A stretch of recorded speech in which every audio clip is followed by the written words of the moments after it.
इसी पे बात करेंगे आगे चलकर। अब्दुल बासित साहब हमारे साथ मौजूद हैं। भारत में पाकिस्तान के साबिक हाई कमिश्नर हैं। बहुत शुक्रिया अब्दुल बासित साहब। पाकिस्तान और भारत के दरमियान जो हालात बन चुके हैं सबके सामने हैं, बड़ा हसास वक्त है, बड़े संगीन खतरात लाहक हैं। ऐसे में भारतीय अफवाज की शरारतें, LOC पर खिलाफ वर्जी भी चल रही है। भारतीय हुकूमत के सख्त बयानात का सिलसिला भी रुक नहीं रहा है। अब इंडिया इटसेल्फ टेंशन ख़त्म करने में ही अपना फ़ायदा क्यों देखता है और ये चला जा रहा है सिलसिला? ये तासर क्यों है कि मोदी सरकार, ये बीजेपी की हुकूमत ऐसा ही माहौल चलते रहना देखना चाहती है? जी, क्योंकि देखिए ना, मोदी सरकार जब आई तो इसी नारे पे आई, हिंदुत्व के नारे पे आई, मुसलमानों को और हिंदुओं को डिवाइड करने के नारे पे आई, एंटी कश्मीर के नारे पे आई, एंटी पाकिस्तान के नारे पे आई। तो ये एक पैटर्न है जो कि चल रहा है पिछले 10-11 सालों से। तो मेरा नहीं ख्याल कि मोदी साहब जो हैं वो सीरियस हैं पीस में, क्योंकि हमारा शुरू में ख्याल था जब 2014 में ये आए थे कि शायद ये कश्मीर के मामले को हल कर लें, तनाज़े को। इसलिए हमने उस वक्त जो हमारे प्राइम मिनिस्टर थे नवाज शरीफ, इनकी इनॉग्रेशन भी हमने अटेंड की। लेकिन बाद में बिल्कुल वाज़े होता गया कि ये बिल्कुल जम्मू और कश्मीर को एक तरफा तौर पे हल करना चाहते हैं और मुसलमानों को, जो भारत का मुसलमान है, उसको डिफेंसिव पे रखना चाहते हैं। अभी देखिए ना, वहाँ पे वक्फ जो अमेंडमेंट कानून आया उसमें तमाम भारतीय मुसलमान सरापा एहतजाज थे, लेकिन इस ये जो है पहलगाम का वाक़े ने वो एहतजाज भी ख़त्म कर दिया। इसी तरह इनको ये बहाना भी मिल गया कि हम जो मकबूजा जम्मू और कश्मीर में लोग हैं उन पे मज़ीद क्रैक डाउन करें। हज़ारों की तादाद में लोगों को गिरफ़्तार कर लिया गया है, बहुत से घरों को मुनहदिम कर दिया गया है। इसी तरह एक और उनका मौका मिल गया कि इंडस वाटर ट्रीटी को भी इन अबेंस में रख लें, हालांकि कोई ऐसी शिक्ल इंटरनेशनल कानून में भी नहीं है टू पुट एनी ट्रीटी इन अबेंस। तो ये सारे वो काम हैं जो कि मोदी साहब इस मामले में कर रहे हैं। अच्छा अब्दुल बासित साहब, इन हालात में आलमी ताकतों और इदारों की पोजीशन जो है वो बड़ी अहम है। अमेरिका, चीन, रूस, अक़वाम मुत्तहिदा सब कह तो रहे हैं कि टेंशन कम की जाए, लेकिन अमली तौर पर कुछ नहीं। तो क्या ये मुल्क और इदारे अमली तौर पर कुछ कर नहीं सकते, करना नहीं चाहते? क्या पोजीशन है उनकी?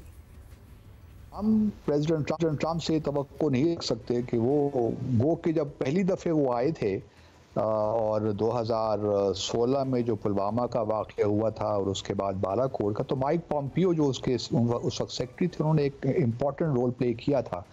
लेकिन इस वक्त जो हैं हालात दुनिया के मुख्तलिफ हैं।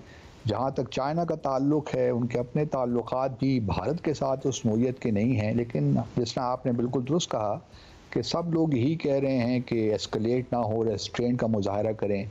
लेकिन दुनिया ये भी जानती है कि अब मोदी साहब, चूँकि वो कहते हैं ना, लुआब अपने दाम में सयाद आ गया, तो वही बात है कि एक उन्होंने टेम्पलेट अपना डेवलप किया है। और अभी बिहार में भी जो तकरीर उन्होंने की उसमें यही पाकिस्तान को धमकियाँ दी।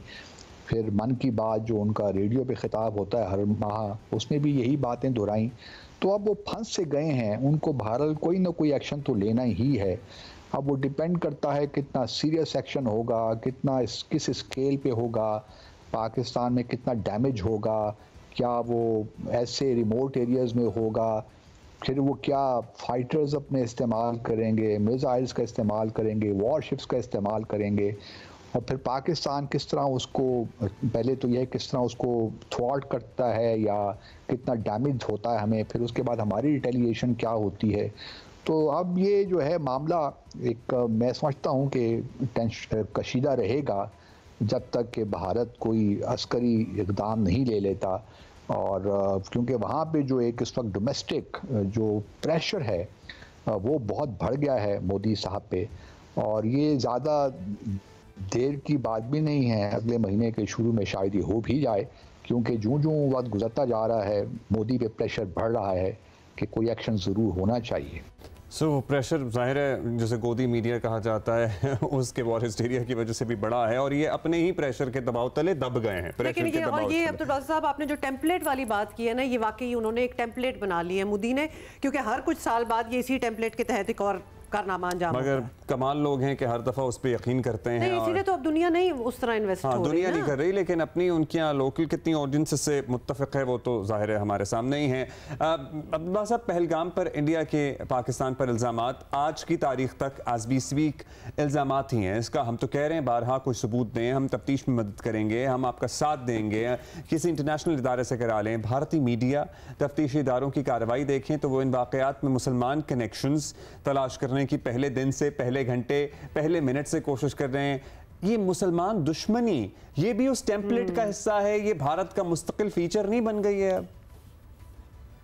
बिल्कुल है, क्योंकि देखिए जो टू नेशन थ्योरी को अगर आप देखिए ना, तो ये एक्चुअली जो सावरकर हैं, जो हिंदुत्व के बानी हैं, उनका दिया हुआ आइडिया है। पहली बार उन्होंने 2015 में 2023 में एक पैम्फलेट लिखा था जिसमें उन्होंने ये कहा था कि जो मुसलमान और ईसाई हैं जो ख़ास तौर पे, उनको हम यहाँ भारत में रहने नहीं देंगे। हम इनको, अगर इन्होंने यहाँ भारत में रहना है तो इन्होंने जो हिंदुओं का कल्चर है उसको तस्लीम करना है, उसको अपनाना है और अपने आप को हिंदू मुस्लिम कहना है या हिंदू क्रिश्चियन कहना है।